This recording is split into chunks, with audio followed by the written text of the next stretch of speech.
Sekalipun dalam kejatuhan yang sangat dalam saat ini, saya tetap bersyukur Tuhan memberikan kekuatan luar biasa hingga saya mampu menghadapi semua ini dan sekarang bisa membacakan di depan majelis hakim yang mulia dan masyarakat yang menyaksikan persidangan ini. Membacakan sebuah surat, sebuah nota pembelaan pribadi saya.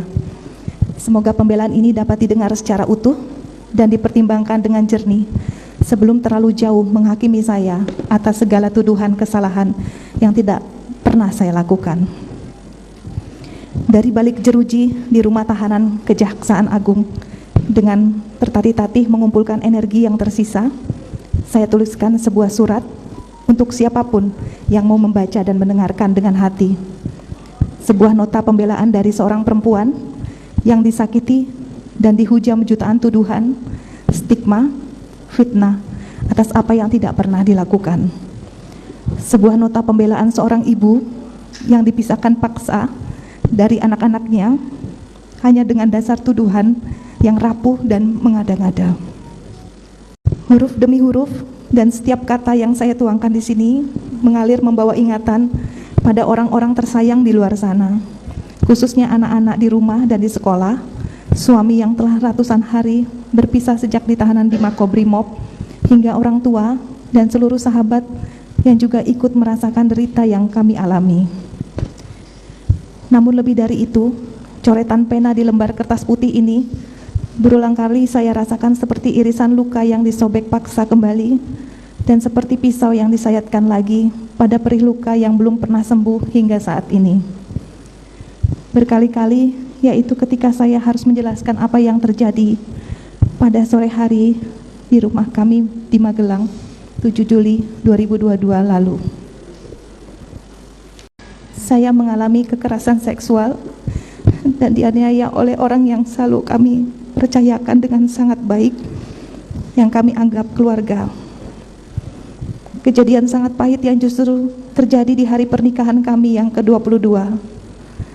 Di sisi lain, jutaan hinaan, cemooh, bahkan penghakiman telah dihujamkan kepada saya. Bahkan dalam perjalanan setelah persidangan, saya melihat dari mobil tahanan banyak spanduk berisi makian dan paksaan agar majelis hakim menjatuhkan hukuman-hukuman yang menakutkan. Hukuman yang tidak sanggup saya bayangkan. Tidak sedikit pun pernah terpikirkan peristiwa memalukan ini terjadi merenggut paksa kebahagiaan kami. Seringkali saya merasa tidak sanggup menjalani kehidupan ini lagi. Namun saya bersyukur ingatan tentang pelukan, senyuman, bahkan air mata suami dan anak-anak menolong saya ketika dunia seolah tak lagi menyisakan sedikit pun harapan akan keadilan. Begitu juga bayangan tentang apa yang diajarkan almarhum ayah saya puluhan tahun lalu untuk tetap tegar menjalani kehidupan. Majelis hakim yang mulia, kalaulah saya boleh berharap, jika Tuhan mengizinkan, semoga saya bisa kembali memeluk putra-putri saya, pelukan yang paling dalam, merasakan hangat tubuh mereka dalam kasih sayang seorang ibu. Yang mulia, apa yang saya sampaikan di surat ini bukanlah pembenaran ataupun sangkalan terhadap peristiwa yang saya alami. Sesuatu yang tidak pernah saya inginkan, sedikit pun tidak pernah. Sebuah kejadian yang akhirnya merenggut kebahagiaan keluarga, sekaligus kehormatan saya sebagai perempuan. Surat ini saya tulis sebagai penjelasan saya secara langsung di depan persidangan yang sangat terhormat ini, bahwa saya tidak pernah sekalipun memikirkan, apalagi merencanakan, ataupun bersama-sama berniat membunuh siapapun.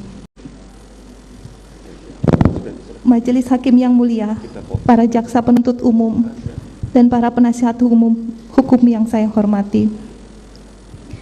Pada hari ini, saya sebagai perempuan dan istri dari Bapak Ferdi Sambo, seorang ibu dari 4 orang anak yang harus saya tinggalkan untuk menjalani proses hukum sebagai terdakwa pembunuhan berencana, yang bahkan minggu lalu saya telah dituntut pidana penjara selama 8 tahun.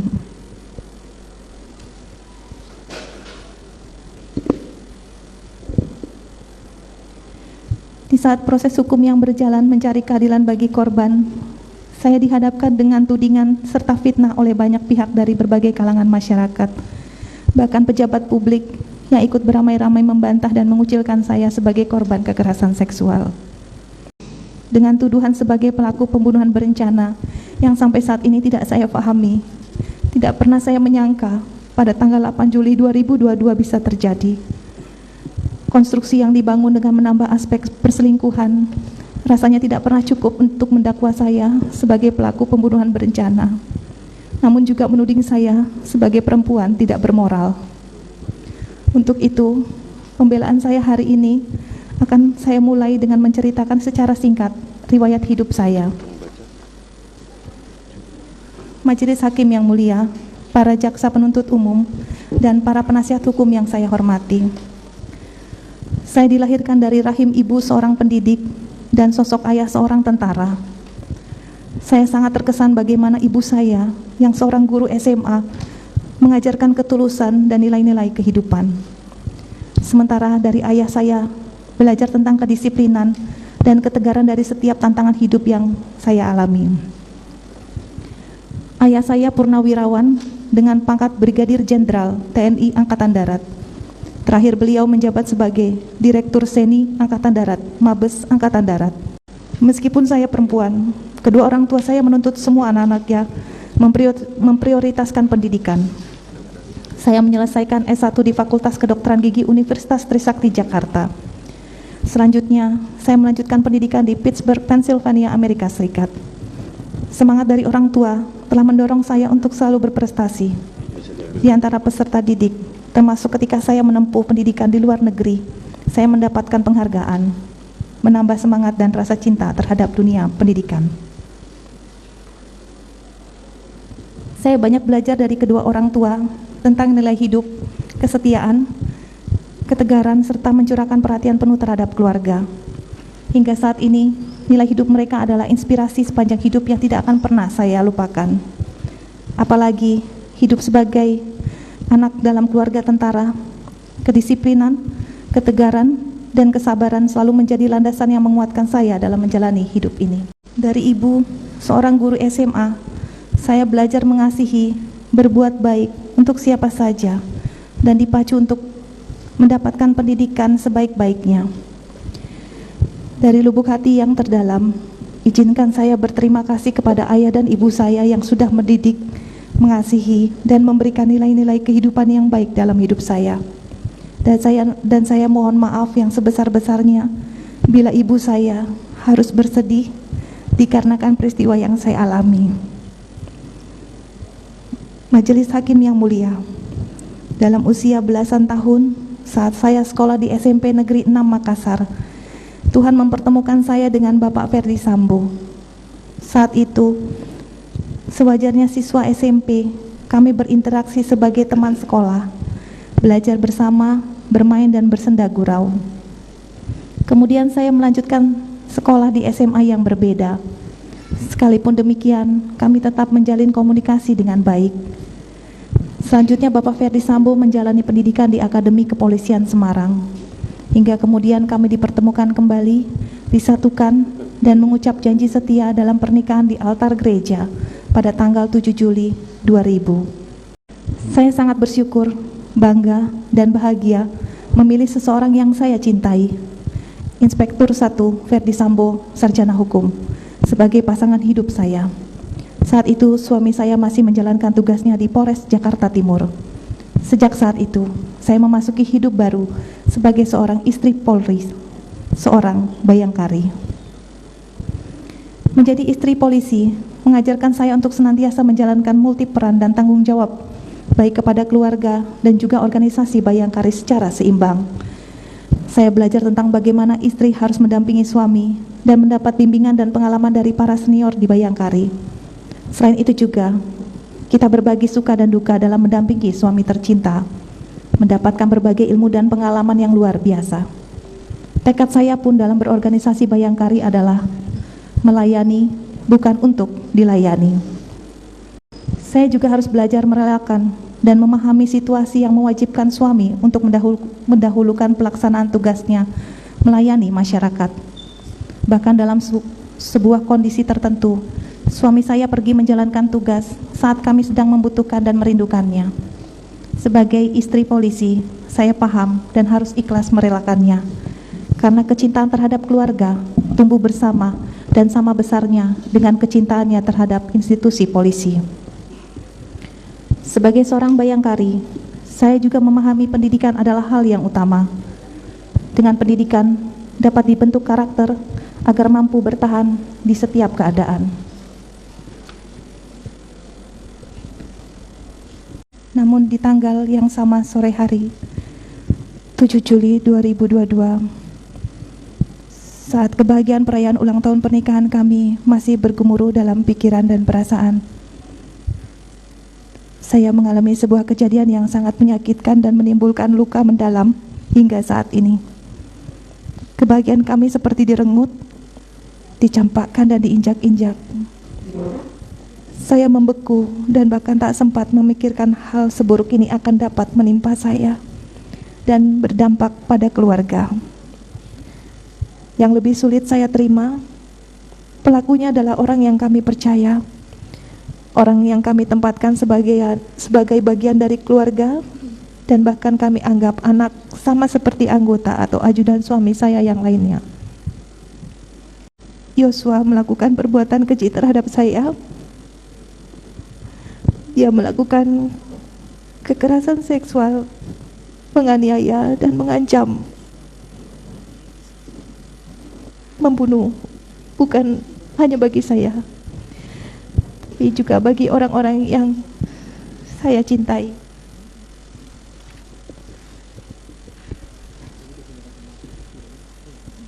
Jika ada orang lain yang mengetahui apa yang ia lakukan,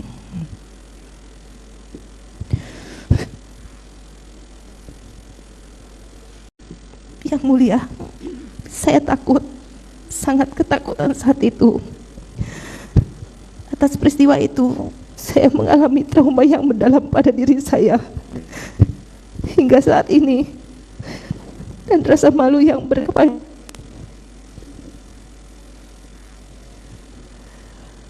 Bukan hanya bagi saya, tapi juga bagi seluruh anggota keluarga kami.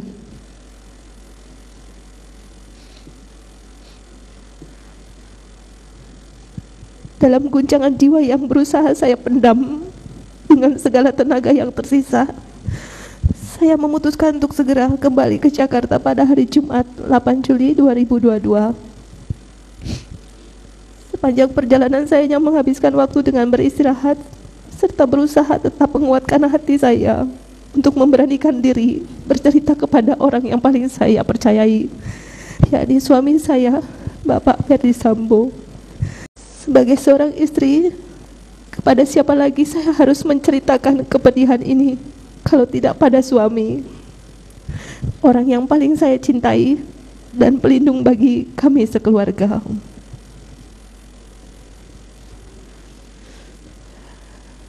Majelis Hakim yang mulia, sampai di rumah saguling, saya langsung menjalankan protokol kesehatan seperti yang telah kami sekeluarga lakukan sejak pandemi COVID-19 melanda Indonesia. Selain karena saat itu kondisi kesehatan saya agak menurun, kami juga berupaya lebih ketat menjalankan protokol kesehatan karena adanya anak kami berusia 1,5 tahun yang belum bisa divaksin. Saya melaksanakan tes PCR sesuai dengan aturan bagi keluarga kami.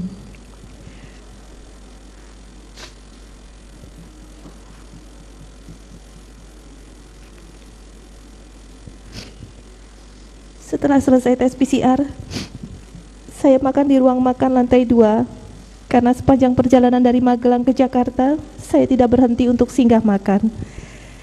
Kemudian saya naik ke lantai 3 dan bertemu dengan suami saya. Dengan segala ketakutan yang masih menggelayut, saya menceritakan peristiwa pahit yang terjadi di tanggal 7 Juli 2022. Dengan semua sisa keberanian, saya sampaikan secara jujur apa yang dilakukan Yosua secara langsung hanya kepada suami saya. Saya hancur dan malu sekali saat harus menceritakan kejadian kelam tersebut. Tidak bisa dijelaskan bagaimana dinginnya suasana saat itu. Saya memandang ke suami, matanya kosong, tubuhnya bergetar, dan tarikan nafasnya menjadi sangat berat. Kami berdua tak kuasa menahan tangis. Apa yang terjadi ini terlalu berat bagi kami. Yang mulia, dengan semua sisa tenaga yang masih saya miliki, saya berusaha mengubur rasa malu dan harga diri yang hancur ketika memutuskan bercerita jujur kejadian yang menimpa saya, walaupun dengan resiko ketakutan dalam hati. Apakah suami saya akan menerima dan mencintai saya seperti dulu lagi? Dengan perasaan masih kalut, saya berjalan ke kamar meninggalkan suami yang masih duduk di ruangan tadi. Dalam kamar saya tidak tahu harus berbuat apa, hingga saya pamit pada suami dan meninggalkan rumah Saguling untuk isolasi mandiri.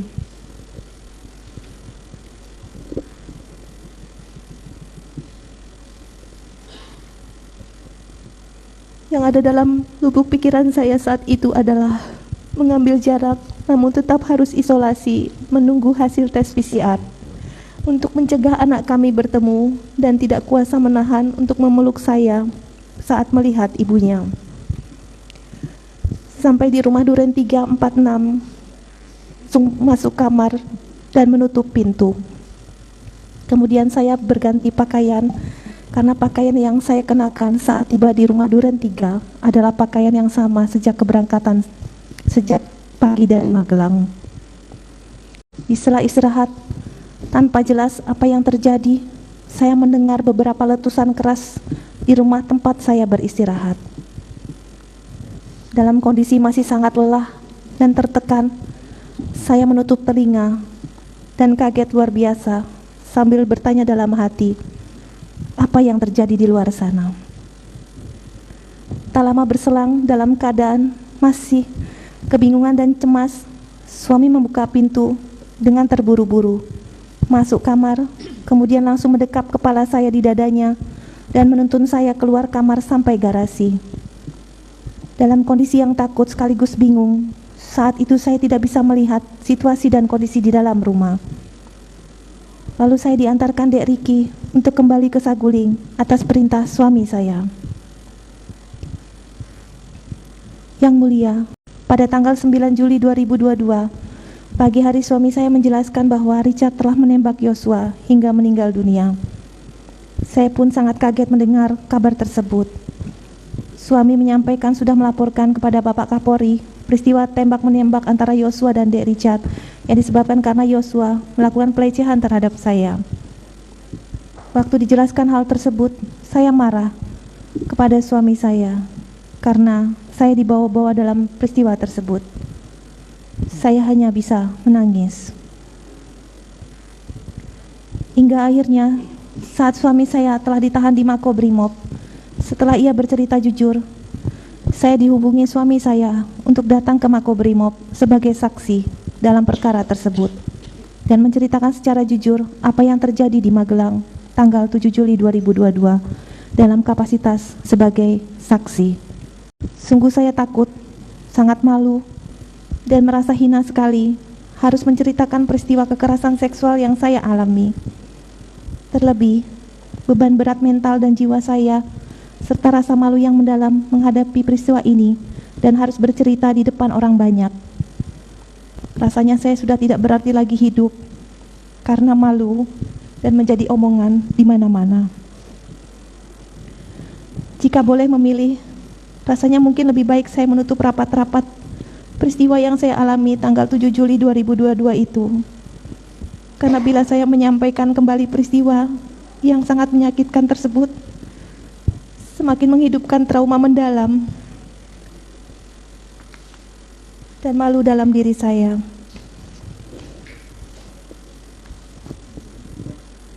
Sementara di berbagai media dan pemberitaan, saya dituduh berdusta dan mendramatisir situasi. Tidak berhenti di situ saja, saya dituding sebagai perempuan tua yang mengada-ngada. Semua kesalahan diarahkan kepada saya tanpa saya bisa melawan.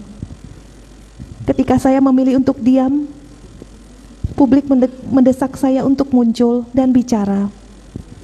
Namun ketika saya bicara, kembali muncul komentar dari para pengamat yang tidak pernah mengetahui kejadian sebenarnya, namun berkomentar bahwa saya bukan korban kekerasan seksual karena masih sanggup bicara.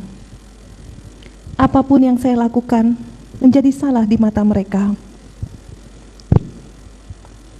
Yang mulia, dalam kesempatan ini saya menyatakan siap mempertanggungjawabkan kesaksian saya kepada Sang Pemilik Hidup, Tuhan yang Maha Esa, bahwa saya benar-benar mengalami kekerasan seksual dan penganiayaan yang dilakukan oleh Yosua.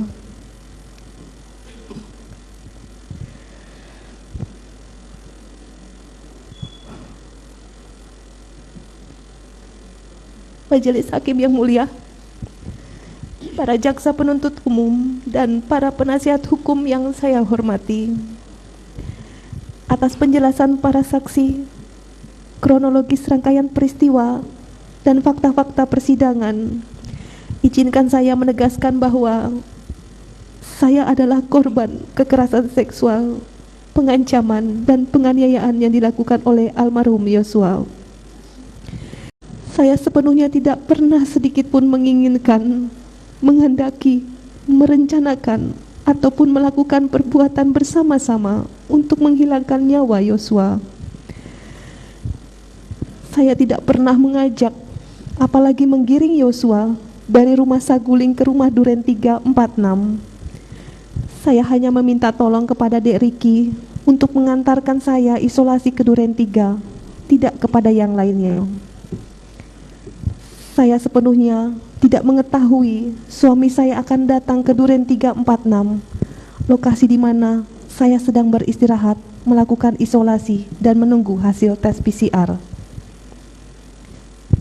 Saya sepenuhnya tidak mengetahui terjadinya peristiwa penembakan tersebut karena saya sedang istirahat di dalam kamar dengan pintu tertutup. Saya menolak keras dianggap berganti pakaian piyama sebagai bagian dari skenario.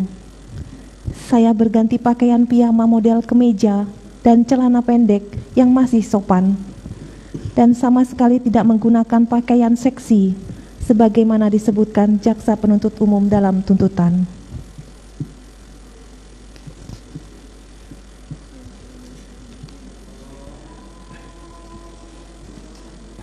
Majelis Hakim yang mulia, para jaksa penuntut umum dan para penasihat hukum yang saya hormati,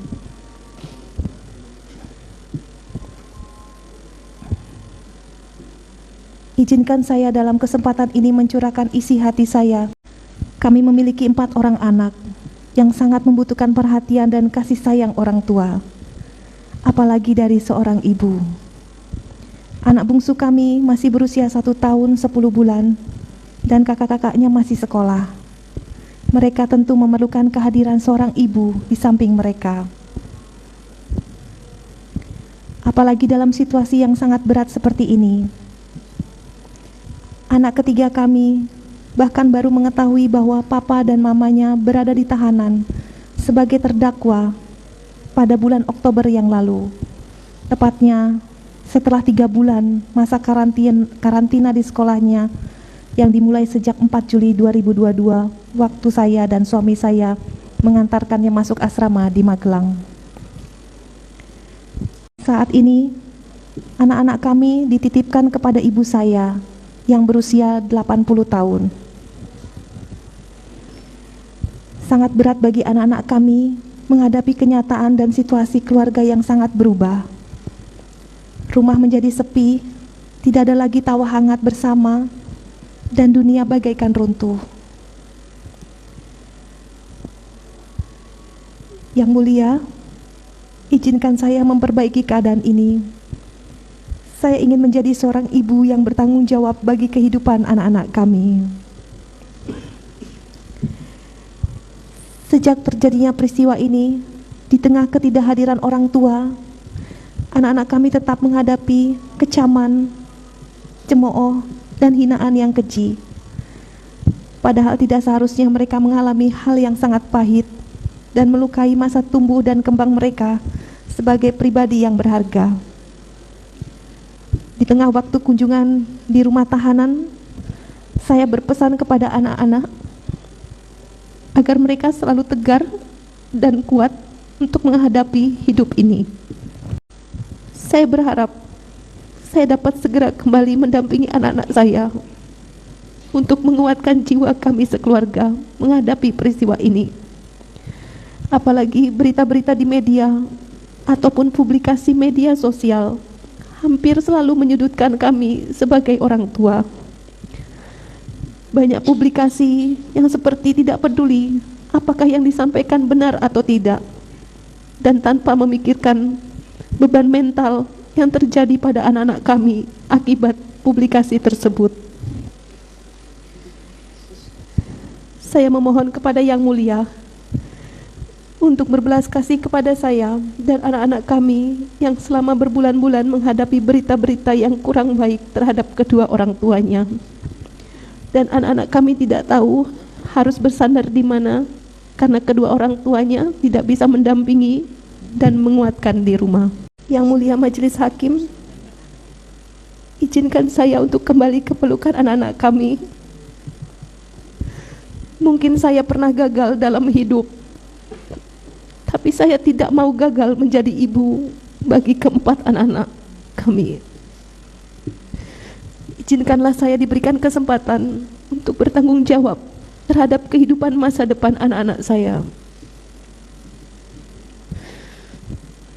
Yang Mulia, peristiwa ini membuat luka yang sangat dalam bagi kami sekeluarga, terutama bagi anak-anak kami. Karena kami selama ini hidup bahagia, harmonis dan saling mengasihi. Tidak ada permasalahan dalam rumah tangga kami. Kami saling mencintai, menghormati, dan mendukung.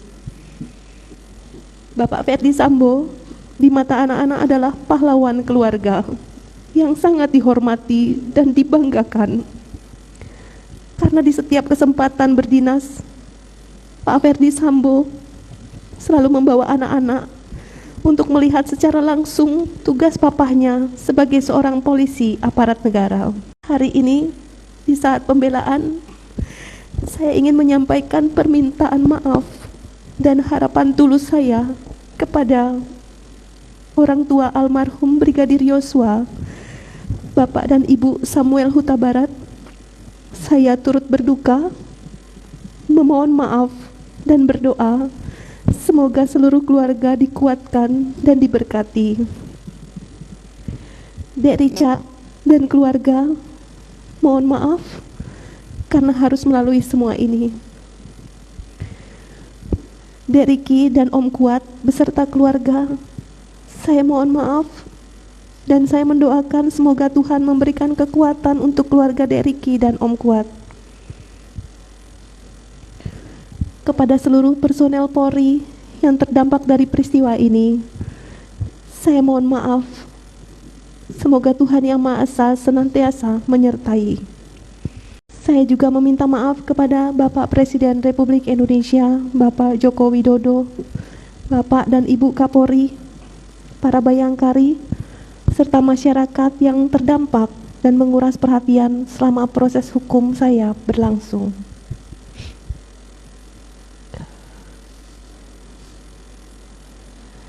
Terkhusus untuk anak-anakku sayang, Mama minta maaf karena kalian harus melalui semua ini. Cinta dan perhatian kalian adalah semangat hidup paling berharga bagi Papa dan Mama, menjadi kekuatan kami untuk mencari dan memperjuangkan keadilan. Doakan Papa dan Mama semoga bisa segera kembali ke rumah menemui kalian dan kembali menjadi orang tua yang baik bagi kalian semua. Dari balik jeruji tahanan, Mama terus mendoakan dan memohon pada Tuhan agar tidak pernah lagi meninggalkan kalian di waktu terbaik kalian.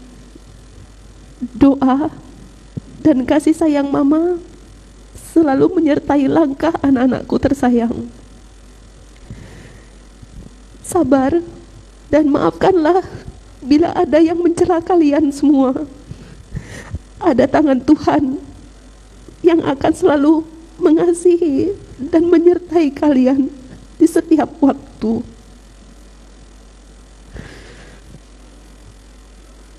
Untuk suami saya, Bapak Ferdi Sambo, maafkan saya sebagai pendamping hidup selama ini masih jauh dari sempurna. Tidak ada kata yang bisa menggambarkan bahwa betapa bangga dan bahagianya saya mempunyai pasangan hidup yang sangat berjiwa besar, tegar, dan sabar dalam hidup. Doa terbaik selalu mengiringi langkah Papa sepanjang masa. Kalaulah boleh saya bertanya, apakah salah jika saya bercerita secara jujur pada suami saya atas perbuatan keji yang merenggut dan merusak kehormatan dan harga diri saya dan keluarga? Apakah karena saya bercerita sebagai seorang istri pada suami, kemudian saya dituduh menjadi dalang atas semua ini? Ataukah rasa sakit karena perbuatan keji ini harus saya simpan dan pendam sendiri hingga akhir hayat, agar semua tampak seolah baik-baik saja dan tidak ada yang pernah terjadi? Dan patutkah saya dipersalahkan seolah-olah saya adalah dalang pembunuhan, padahal saya tidak pernah berniat ataupun ikut melakukan perbuatan pembunuhan terhadap Yosua? Saya pun tidak mengerti dan tidak melihat apa yang terjadi saat itu. Yang mulia, kalaulah para pencaci dan penghasut di luar sana mengetahui rasanya menjadi perempuan yang mengalami kekerasan seksual dan beratnya harus menceritakan kembali secara jujur kejadian yang terjadi pada suami, kalaulah mereka bisa merasakan situasi ketika di satu sisi adalah korban, namun di sisi lain dituduh sebagai otak pembunuhan. Semoga harapan saya masih didengar. Semoga tidak ada lagi perempuan yang menghadapi kondisi seperti saya ini.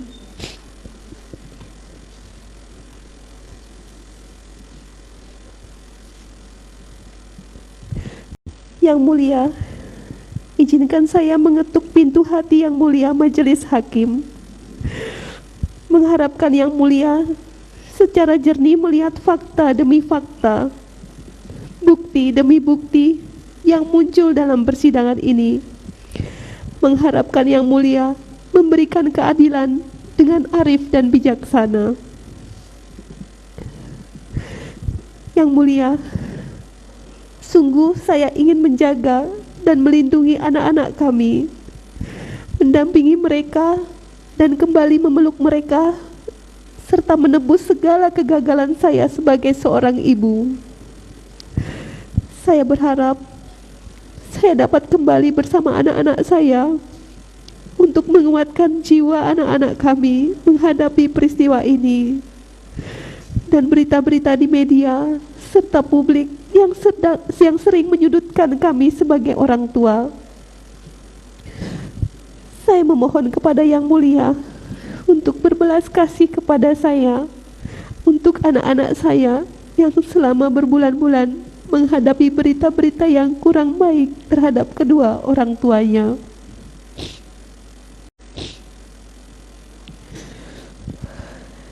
Mungkin saja waktu sudah jadi berbeda bagi mereka setelah ini terjadi.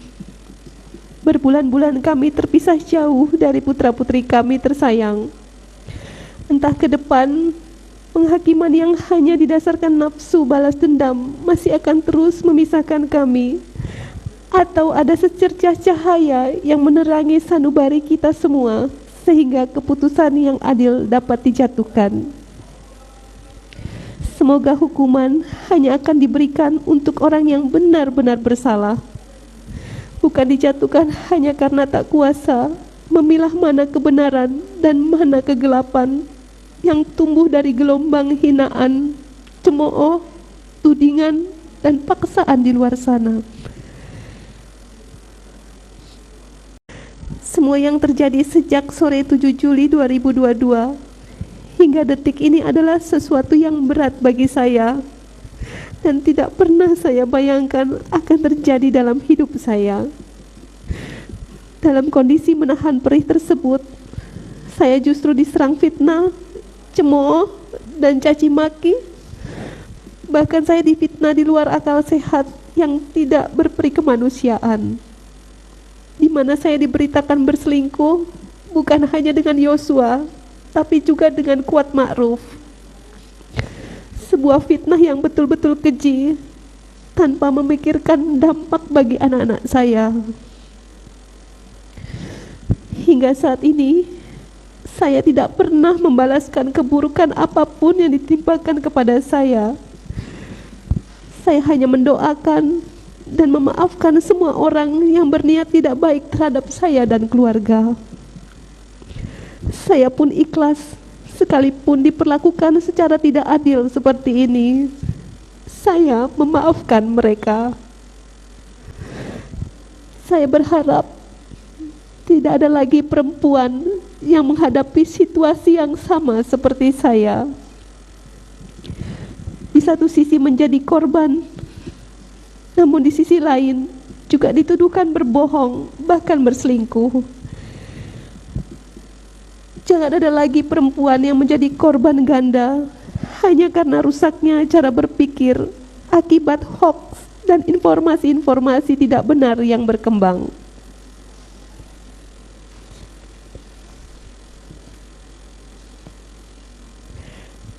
Yang mulia, besar harapan saya, janganlah kebencian membuat kita tidak adil. Semoga Tuhan menuntun dan membuka jalan terbaik bagi kita semua. Demikian sebuah surat dari balik jeruji rumah tahanan Kejaksaan Agung ini saya tuliskan.